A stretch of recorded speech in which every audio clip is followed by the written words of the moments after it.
5 in January. As you sign this deal, do you sign it believing that this is the final stop in your career? Nick, I didn't think that far ahead. I mean, as an athlete, you have to take it, especially as you start getting older, you really want to take it slow. I don't want to rush this process of thinking because, I love what I do. I love being a professional. So for me, for Chicago, I thought this deal was perfect from two standpoints. One, in today's game as a player, I think this is the best time to be a player, obviously, in the NBA because of the opportunity that we have. So to be able to be here and say, I signed a 2-year deal with the second year being a player option. As a player, you always want the option. I think for this team is the future's still bright. As Gar said, they didn't have to give up any pieces, and they still have flexibility to continue to make this team better. So for me, this whole signing experiment, whatever y'all want to call it, it's a win-win for me. It's a win-win for the Chicago Bulls organization. It's a win-win for Chicago, period. So I'm going to focus on now. I ain't even got a house yet. I can't think about my career being over or the next stop. I got to think about getting a house and bringing my dogs down and, all these things. So I have so many different things I need to worry about before I worry about that. I don't want to look too far in the future. I want to be excited about this opportunity. I want to be excited about, what I've been gifted, in my 13th, going into my 14th year. I've been gifted this opportunity to come home and play for my hometown team. So I'm excited about that, and I want to continue to be. Jimmy Butler, everybody. Jimmy, you going to come out with your muscles out and everything, though? You got oil on, though? Dwyane, Clement Townsend, 120 Sports, right here. Obviously, you've talked about your wife being here with you, Gabrielle, and how much she means to you. I ain't say all that.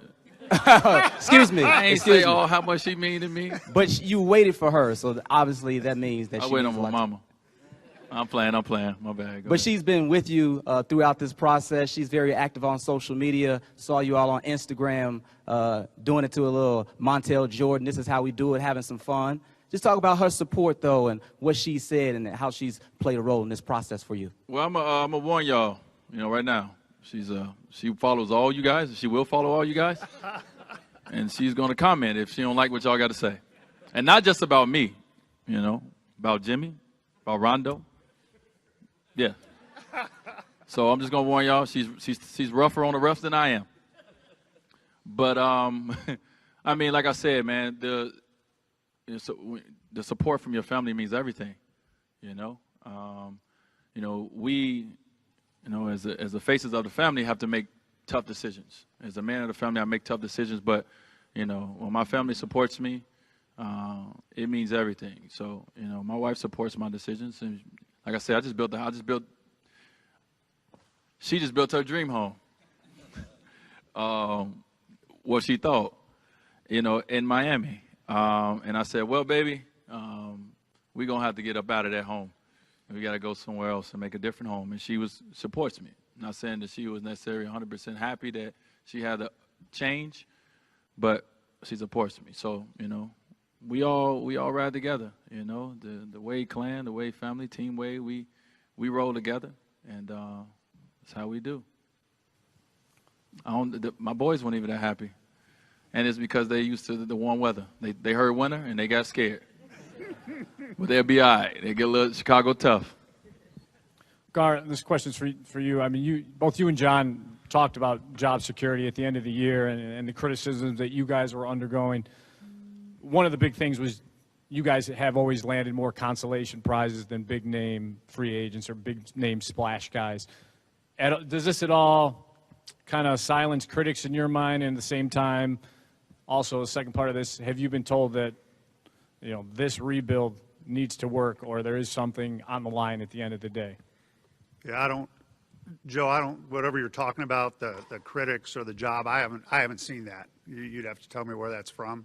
As far as, we always go into, planning for the next season and seasons down the road, trying to put the best team we can together. And obviously, getting somebody like Dwyane and some of the intangibles that I talked about is huge for this team and for this organization. And we're excited about it. We're excited about a lot of the guys that we've added. We're excited about the young guys and the progress that they're making. So, no, we just come in and grind and do our job each and every day, and with a focus on our players, a focus on getting better, and putting ourselves in the best possible position to have success. Hi, Casey Johnson from the Chicago Tribune again. Dwyane, you played in your most regular season games last season since 10-11, but I think you also averaged your career low in regular season minutes before amping it up in the playoffs. What's best for you regular season-wise in terms of usage, and have you had any of those kind of conversations with Fred Hoiberg to this point? I had some conversations with Coach, but it's so early and we can't get to it. I think in Miami, Coach Spo had a plan, and his plan for me was that he wanted me to play 30 minutes a game in the regular season. And he told me that the year before. I wasn't on board. But then some way, somehow this year, we wind up doing it, and it was successful for me. So, like I said, every year is different. So I go into this year, like I said, Jimmy's going to play the bulk of the minutes anyway. I just got to, when I get out there, just do the job that I need to do. And so whatever those minutes are, I work very hard, man, behind the scenes on taking care of my body, especially now as I get older. And now I'm starting to understand my body. So last year worked, but that was last year. It's going to be new challenges this year. But I always have the mentality that I would do whatever for my team that I need to do. Like I said, I ain't trying to play 40 minutes to lead it up to the young bull over there. But whatever minutes that I play, just know they're going to be productive for the most part. So that's all I focus on. And coach handles the rotation. As a player, you always want to be out there. It was times last year where I wanted to be on the floor, but coach handled the rotation. So it was my job to go out there and do my job the minutes I'm on the floor. And playoffs came, I played more minutes. I had more production. But it was a small dosage of it, and the NBA season is so long, and they wanted to make sure that, I was healthy enough throughout the whole year. And I did pretty good. Dwyane, Ryan Baker from CBS Chicago. Is that Ryan? How are you? I see you've been getting reacclimated to Chicago at the Cubs game. Thanks for the tweet back, by the way. And going to Lollapalooza. But it's almost as if you never left, because through your foundation, Wade's World Foundation, you've had an impact in the city since you've been in the league. Coming back home now with the Bulls, given the climate in Chicago with the violence, gun violence, homicides, sadly seeming to be in an all-time high, have you thought about how you can even have a more hands-on impact here in the city, not just with the Bulls, but in the community, coming back now to your hometown?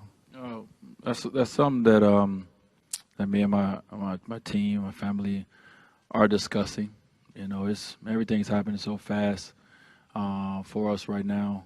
So that's something that we're discussing. I think it's great and to be here knowing that the organization supports its players, and does great work in the community.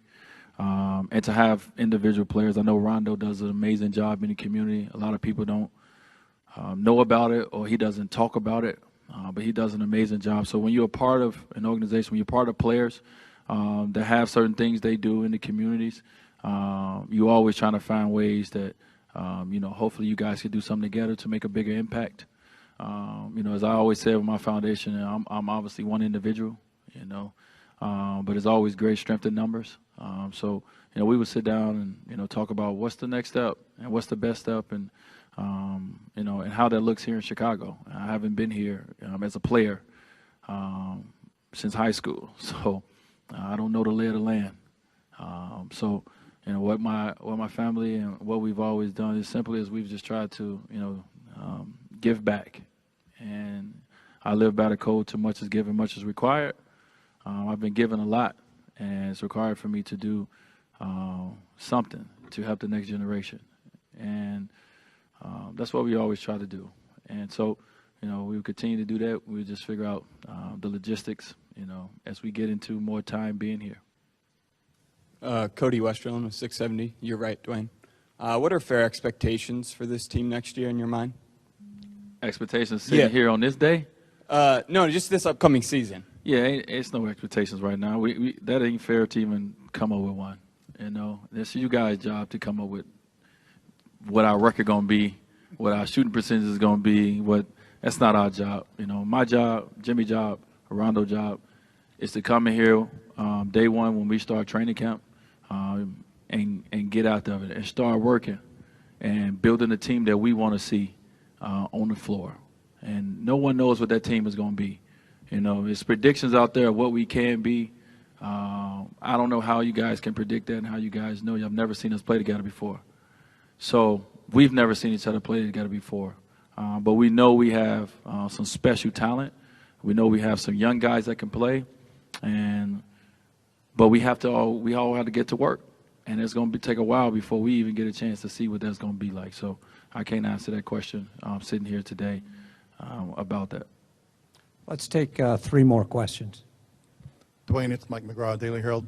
Not trying to compare Jimmy Butler to LeBron, but are you going to go to Fred Hoiberg and say, hey, look, this is how we made it work in Miami with 2 wing players who are sharing the spotlight, sharing the ball, and have some suggestions for him on how you guys can make your offense work?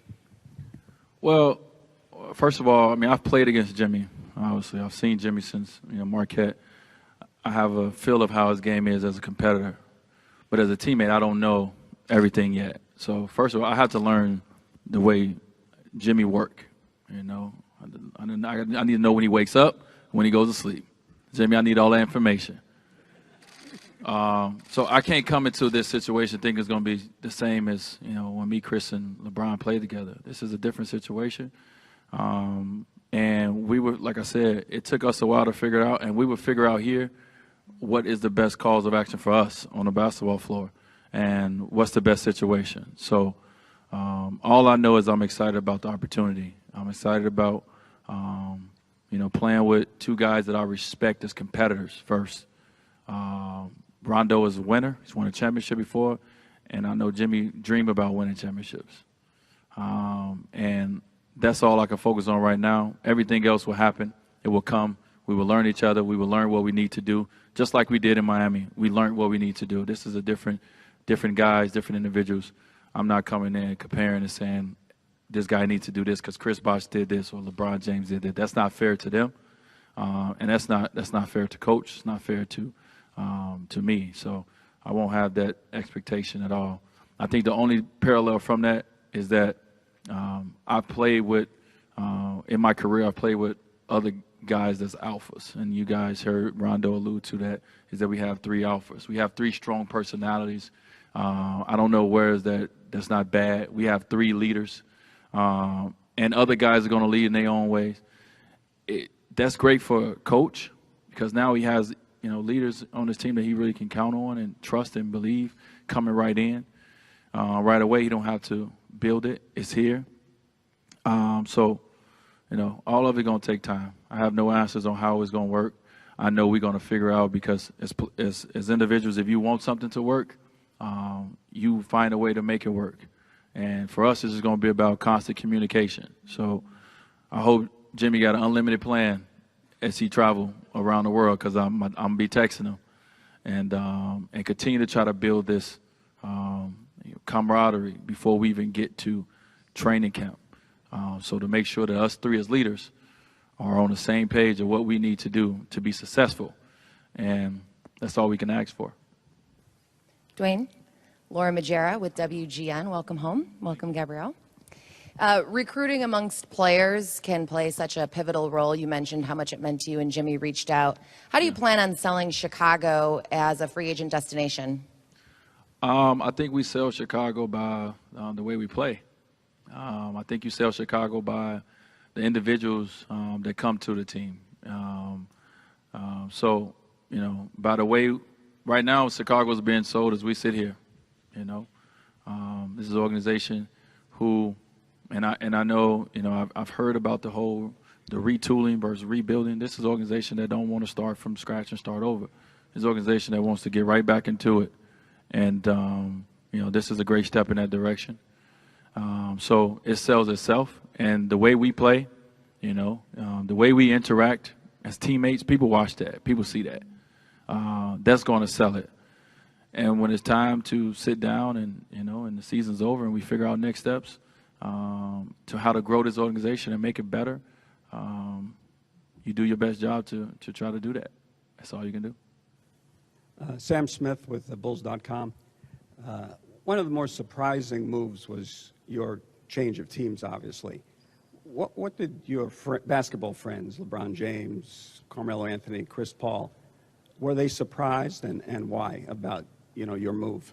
Well, I think the why is easy. I've been in Miami 13 years. Anytime you see, you come accustomed to seeing certain people in a certain arena, you just expect that that's what it is. So no one expected this to happen. No one expected this to happen. But my friends, what we all do is, we all support each other. We all sit down and talk about not just basketball. We talk about a lot of things in life. And if it's asked, everyone gives their opinion. But that's all it is an opinion. I think in this situation, those guys, we was on vacation. Those guys knew I was going through free agency. They left me alone. They asked me one day, they asked me about it. And after that, we continued to enjoy the vacation. So they supported me in this decision just like I support them. Whether I was, in Miami or whether I'm here in Chicago, they're my friends. They're going to support me. So I know Chris, I know Brian, I know those guys happy for me because I know Melo is happy as well because this is something that I said I wanted to do. And that's the same way I was when LeBron went back to Cleveland. And everybody thought I should have been angry at a friend of mine for wanting to go back and to go play basketball in his hometown. Why would I be? I'm happy for him that he made the decision as a man. He made the choice to take his family where he wanted to take them and take his talents there as well. So same thing. They was happy for me that I made a decision to do it. And the same thing is for other players. You look at Kevin Durant. I think as players, we're happy to be able to make our own choices and our own decisions. And no matter what is said out there, as long as you're happy with it, that's all that matters. As long as you have the support of your family, that's all that matters. Everything else is just smoke and mirrors. So they're happy for me. I just want to follow up quickly on that one point there. Pat Riley said something I thought was curious and sort of this mea culpa. They had said that he wished he had gotten more involved in Dwyane's recruitment or resigning, whatever it was, and he wasn't. And what did that mean that he wasn't involved? I dealt with Mickey Harrison and Nick Harrison when it came to my contracts the last 2 years. That's what he meant when he said he wasn't involved. So, meaning he didn't sit at the table. He didn't, call or email or text or nothing like that to try to sway me or get me back. I guess that's what he meant. But, I dealt with, two people that I respect in the organization. And like I said, at the end of the day, it wasn't about Pat Riley, it wasn't about Mickey, it wasn't about Nick. It was about me. And I told that to the Harrison family in our meeting. They asked me, they said, what else, what else can we, is there anything we can do? I said, this is a decision that I'm going to have to make. And I made that decision. So I wasn't looking for Pat to reach out to me. That wasn't a focus of mine. My focus was making the best decision for my family. And, and he has to make the best decision for the organization, which he's done an amazing job over his tenure there. And we all benefited from him. But this decision was basically mine. And I couldn't concern myself or worry about someone reaching out to me or not reaching out to me. So that's why I made it. I made a decision. It wasn't because he didn't reach out to me. And how petty is that? I sat at the table with the guys who pay the bills, and I knew they wanted me to still be there. But I wanted to be. ultimately I wanted to be here, and I ultimately made that decision. Thank you, everyone. Thank you, guys. Appreciate it.